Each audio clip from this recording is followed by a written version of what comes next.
Well, nationwide, FFA is right over 610,000 members spread out over 7,600 chapters.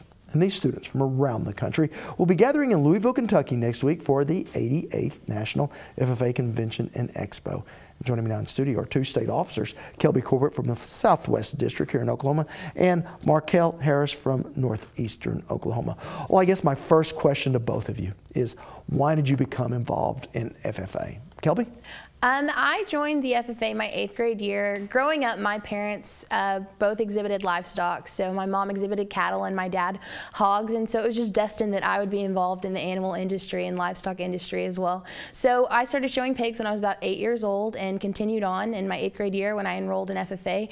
I just traded my green jacket for a blue jacket. Yeah, and Markel, you grew up in a more metropolitan area. How did you get involved? In my 8th grade year, I had the opportunity to join FFA, and my grandfather was a member of Arkansas FFA chapter, and he said all his passions for FFA there. He showed horses and competed in different things. He said, you should do this, you'll really, really enjoy it.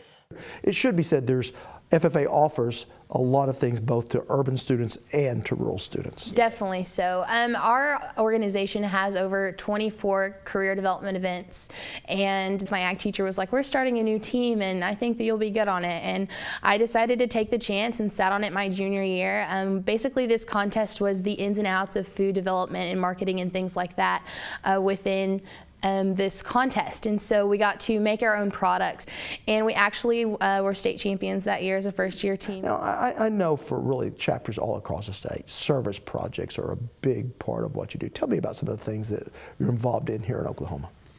And this was implemented a couple years ago. The state officer team encouraged each chapter in the state of Oklahoma to donate at least one animal to the Regional Food Bank of Oklahoma.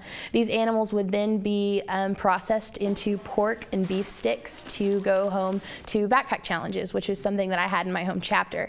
And the backpack challenge was a program that sends home backpacks with children who may not be able to get enough nourishment over the weekend. And last year's officer team set the goal of each chapter donating at least one animal, and they exceeded that goal with over 381 donations. And so we were super excited. We kind of sat down with the food bank this summer and got the final tally, and we were so excited that every chapter had taken part in this and then some. And so we are glad to be helping Oklahomans across the state. A new thing we added this year as an officer team is the Cents Make Sense, which we asked chapters to add on an extra 25 cents to the meat sales, which will all be gathered up as a whole and given to the Regional Food Bank of Oklahoma, which will help support the beef for backpacks and the porks for packs to when they were kind of like to help pay for the processing and get all the processing for those packs taken care of and sustainable.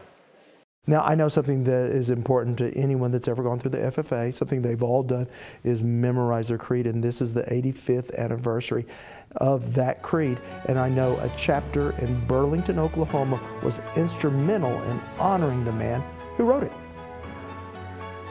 The FFA Creed by E.M. Tiffany. I believe in the future of agriculture, with a faith born not of words, but of deeds. Achievements won by the present and past generations of agriculturists. Bradshaw and student Bailey Hyde traveled to the National FFA Center in Indianapolis to look for information surrounding the creed and its author. There were many letters dating back from the 50s and 60s of people who had written the FFA asking for information on E.M. Tiffany. And we thought, what a great opportunity to answer some of those questions. And they did. Bradshaw met with Jackson Tiffany, the son of the creed's author, and learned about the man behind the words, written so many decades ago. I would like to tell you about the work of my father, Erwin M. Tiffany. A story being told in a Kansas museum and documentary, all created by Bradshaw. I believe in less dependence on begging and more power in bargaining, in a life abundant and enough honest wealth to help make it so. The insight and the passion for somebody to write a creed over 85 years ago and to have it still stand true today with only a couple of changes, that in itself is inspirational. Now, this is also the 50th anniversary of the merger between the FFA and the NFA. Tell us, if you will, Markel, a little bit about the NFA. The New Farmers of America were organized in Tuskegee, Alabama, and got their membership in 1938. They provided African Americans to be involved in agriculture and vocational agriculture and leadership activities, just as FFA members were. And then NFA and FFA merged in 1968. Yeah, well, certainly an important organization, one that has a great legacy, and one that we actually have a story on our website if you'd like to learn more about the history of the NFA. Kelby, Markel, thank you so much for being here. Thank you very much. Thank you for having us.